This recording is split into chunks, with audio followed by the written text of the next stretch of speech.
So we're here downstairs in the older part, so the part that was built in the 1860s by William Davies. And so the rooms are smaller, but we're obviously in the part where the maids and the workers would have been.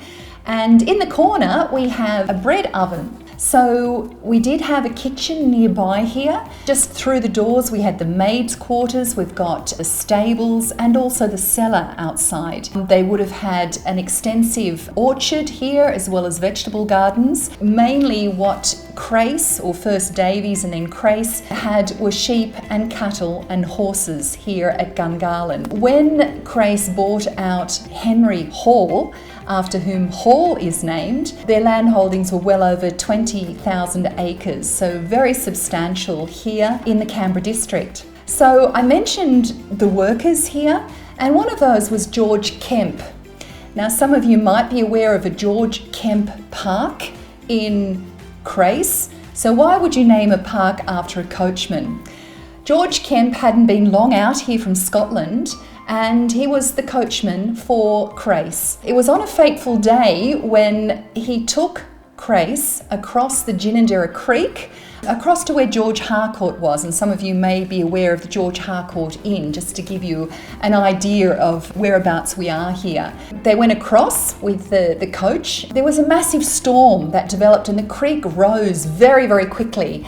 And George Harcourt and others implored them not to return over the swollen creek that was Ginninderra. But Crace is what we would call an interesting character, but he was, some might call him cantankerous or very much a man of the manor, and he didn't listen. And sadly, he was drowned, George Kemp was drowned, and the horse was drowned. Now, George Kemp was about to get married. His fiancée was devastated. George Kemp was buried at St John's Church at Reed, and when she'd attend church, she'd go to the tombstone and cry. After a while, she did marry another person, and when she passed away decades later, her husband had her buried with George Kemp. So when you go to St John's Churchyard and see his headstone, you will see the name of a woman also on the headstone. Now, Gungahlin Homestead was also known for being the first place to be connected with a telephone line here in the district. So we're talking about 1877, and the line was connected to Ginninderra Post Office.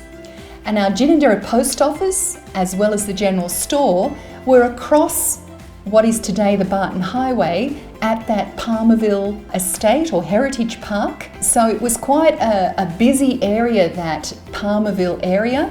It had assigned convicts given to Palmer, helped build many of the buildings there. Sadly, in the 50s, they were all demolished. I'll talk more about William Davies as we look into the upstairs area of this Georgian building.